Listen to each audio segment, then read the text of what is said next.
తీవ్ర చర్చనీయాంశంగా మారిన హైదరాబాద్ క్రికెట్ అసోసియేషన్ వర్గంపై ఎన్ఫోర్స్మెంట్ డైరెక్టర్ మరోసారి దృష్టి సారించింది. నిధుల నిర్వహణ యోగానికి సంబంధించిన 2023లో కేసు నమోదు చేసిన ఈడీ తాజా పరిణామాల నేపథ్యంలో దానికి అనుగుణంగా గురువారం మరో కేసు నమోదు చేసింది. ఫోర్జరీ చేసిన పత్రాలను హెచ్సిఏ అధ్యక్ష పదవిని దక్కించుకోవడంతో పాటు అనేక రకాల ఆక్రమణలకు పాల్పడుతున్నారంటూ అధ్యక్షుడు జగన్మోహన్ రావు తదితరులను ఈ నెల 9న సిఐడి అధికారులు అరెస్ట్ చేసింది. దీనిపై సిఐడి దర్యాప్తు కొనసాగుతుంది. నిన్న జగన్మోహన్ రావును విచారించిన సిఐడి ఇవాళ మరికొందరిని విచారించనుంది. నేడు చక్ర క్రికెటర్ క్లబ్ ప్రెసిడెంట్ కవితతో పాటు సెక్రటరీ రాజేందర్ను సిఐడి అధికారులు ప్రశ్నించనున్నారు.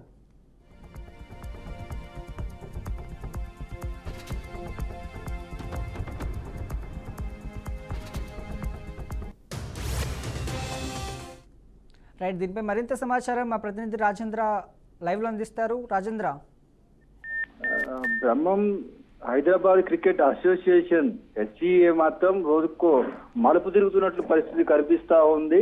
ఇది రాష్ట్రంలోనే తీవ్ర స్థాయిలో చర్చకు కూడా దారితీసిన పరిస్థితి. ఎందుకంటే నిధుల గోల్మాల్ వ్యవహారంపై మాత్రం ప్రత్యేకంగా సిఐడి బృందం దృష్టి పెట్టడం జరిగింది. ఇప్పటికే 5గురిని అదుపులోకి తీసుకుని వారిని విచారించేందుకు కూడా రంగం సిద్ధం చేశారు. నిన్న ఒకరిని విచారించడం జరిగింది. మరో 4గురిని కూడా విచారించే దశలో ఆ కేసులు నమోదయ్యాయి. ఇప్పటికే ఈ నిందితులు ఎవరైతే బెయిల్ పిటిషన్ వేసుకున్నారో దాని మల్కాజ్గిరి కోర్టు కూడా ఆ బెయిల్ పిటిషన్ ను కొట్టివేసింది, స్వీకరించలేదు. అయితే మొత్తానికైతే తీవ్ర స్థాయిలో చర్చ జరుగుతున్న హెచ్సిఏలోకి సంబంధించిన ఈ నిధుల గోల్మాల్ వ్యవహారం పూర్తి స్థాయిలో గుట్టు రట్టు చేసేందుకు ఆ ఎన్ఫోర్స్మెంట్ డైరెక్టర్ మాత్రం ప్రత్యేకంగా ఆ చర్యలు తీసుకుంటున్నట్టు పరిస్థితి కూడా కనిపిస్తా ఉన్నాయి. 2023లోనే దీనిపై కేసు నమోదు చేశారు. అయితే దానికి అనుబంధంగానే నిన్న మరో కేసు కూడా నమోదు చేయడం జరిగింది. ఏదైతే హెచ్సిఏలో నిధుల గోల్మాల్తో పాటు ఇతర వ్యవహారాల్లో జరిగిన అవినీతి అక్రమాల విషయంలో కూడా క్షేత్ర స్థాయిలో దాని సమాచారం సేకరించేందుకు ఆ ప్రత్యేక అధికార బృందం మాత్రం ప్రయత్నాలు చేస్తున్న పరిస్థితి కనిపిస్తుంది.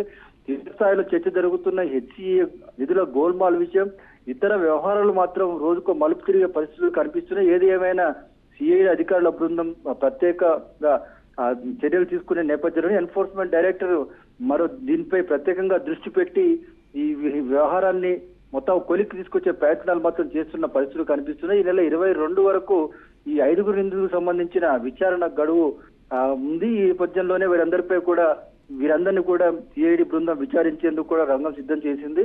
పూర్తి స్థాయిలో అంటే హెచ్సిఏలో అసలు ఎక్కడ ఏం జరిగింది, క్షేత్ర స్థాయిలో ఎప్పటి నుంచి నిధులు గోల్మాల్ జరిగాయి, ఏ మేరకు జరిగాయి, ఎవరెవరి పాత్ర ఉందనే అన్ని కోణాల్లో కూడా ఈ అధికార బృందం మాత్రం ప్రత్యేకంగా విచారించే పరిస్థితులు కనిపిస్తా ఉన్నాయి. ఇద్దరిని కూడా ఈ రోజున విచారించేందుకు సన్నద్ధమయ్యారు. మిగతా ఇద్దరిని కూడా రేపు ఎల్లుండి విచారించేందుకు కూడా ఏర్పాటు చేస్తున్న పరిస్థితి కనిపిస్తుంది. హెచ్సిఏలో జరిగిన నిధుల గోల్మాల్ వ్యవహారం మాత్రం రాష్ట్ర స్థాయిలోనే ఒక ప్రత్యేక చర్చకు దారితీసిన పరిస్థితి. ఇంట్లో పెద్దల హస్తం కూడా ఉన్నట్లుగా కూడా పలు అనుమానాలు వ్యక్తమవుతున్న పరిస్థితి కనిపిస్తుంది. ఏదేమైనా కస్టడీలో ఉన్న నిందితులు విచారణలో చెప్పే మాటలు వాస్తవ పరిస్థితుల ఆధారంగా భవిష్యత్తు అంటే ఇతర సంబంధించిన వ్యవహారాల్లో ఆధారపడి ఉన్న పరిస్థితి కనిపిస్తుంది. ఇతర పెద్దల ప్రోత్సాహంతో ఈ నిధుల గోల్మాల్ జరిగిందనే కోణంలో కూడా అధికార బృందం మాత్రం ప్రత్యేకంగా దృష్టి సారించి ప్రత్యేకమైన చర్యలు తీసుకున్న పరిస్థితులు కనిపిస్తున్నాయి. బ్రహ్మ, రైట్. అయితే రాజేంద్ర, ఇక్కడ రాజేందర్ కవితతో పాటు మరికొందరిని విచారించనున్నారా, లేకపోతే వాళ్ళిద్దరిని విచారించనున్నారా రాజేంద్ర? ప్రస్తుతానికి మాత్రము ఇద్దరిని మాత్రం విచారించేందుకు మాత్రం ఏర్పాట్లు జరిగినాయి. మరో ఇద్దరిని కూడా విచారించే అవకాశాలు ఉన్నప్పుడు కూడా గడువు 22 వరకు గడువు ఉండటం వలన ప్రస్తుతానికి మాత్రం ఇద్దరిని విచారించి దానికి సంబంధించిన సమాచారాన్ని పూర్తి స్థాయిలో అంటే ఆ క్షేత్ర స్థాయిలో వారికి సంబంధించిన వ్యవహారాలపై పూర్తిగా సమాచారాన్ని సేకరించేందుకు ఎక్కువ టైం కేటాయించే పరిస్థితులు మాత్రం కనిపిస్తున్నాయి. Right, thank you Rajendra.